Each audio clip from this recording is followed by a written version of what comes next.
hukum mengirim bacaan Al-Quran, entah itu Al-Fatihah, entah itu surat-surat lain yang ada dalam Quran, untuk orang yang sudah meninggal dunia.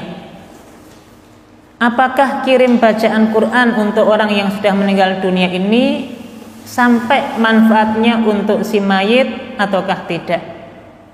Dan apa hukum kita melakukannya? Termasuk bagian dari ibadah yang diterima ataukah merupakan perbuatan yang terlarang dalam syariat agama Islam ini? Inilah yang akan kita pelajari pada malam hari ini.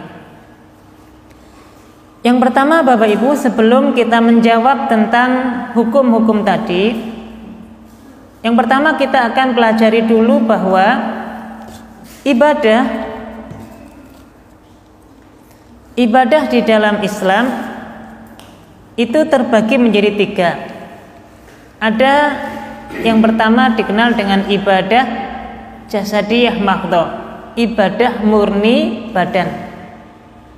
Napa contohnya ibadah murni badan niki? Salat, puasa, termasuk nanti ibadah badan yang kaitannya dengan lisan, baca Quran, zikir, termasuk mengumandangkan azan.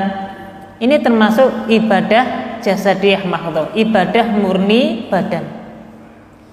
Kemudian yang kedua ada ibadah maliyah mahdhah, ibadah murni harta.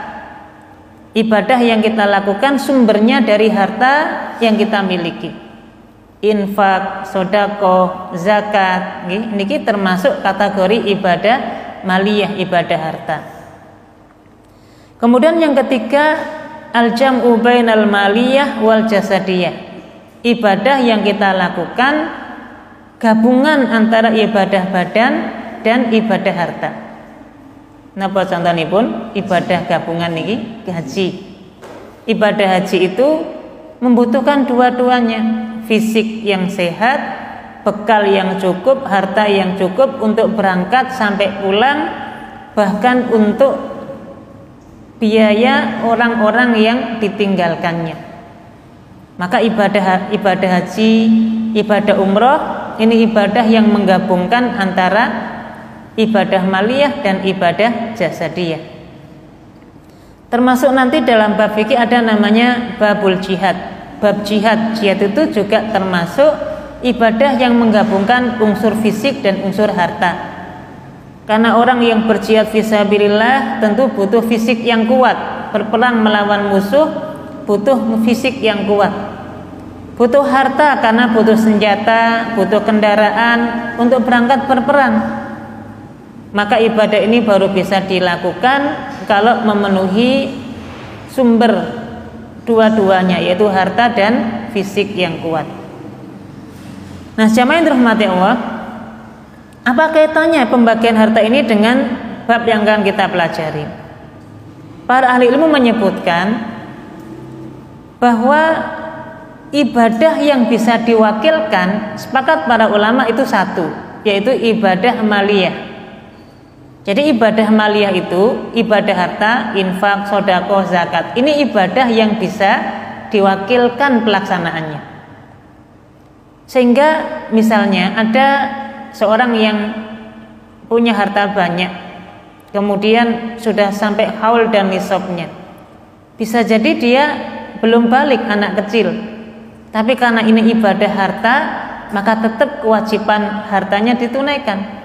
Anak kecil ini bisa jadi tidak mampu melakukannya, bisa diwakilkan. Siapa yang diwakilinya?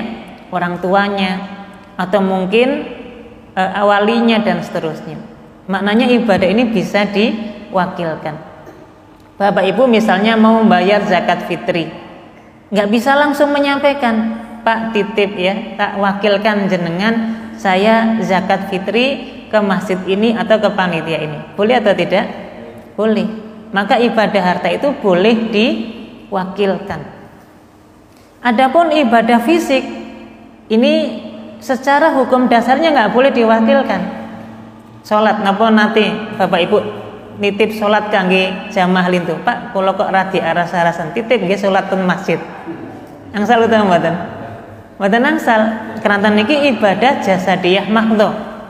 Maka ibadah jasadiyah mahdhah itu ibadah yang tidak bisa diwakilkan pelaksanaannya. Puasa ini ibadah jasadiyah. Secara hukum asal nggak boleh diwakilkan. Nggih, misalnya rati gerah, kok rati batuk pilek, jenengan wakili kula poso nggih. Nah niki mboten angsal secara hukum asal. Kemudian yang kedua jamaah rahmati Allah, karena ibadah maliyah ini ibadah yang bisa diwakilkan, maka ibadah maliyah ini kalau diniatkan pahalanya untuk orang yang sudah meninggal, ini juga akan sampai pahalanya.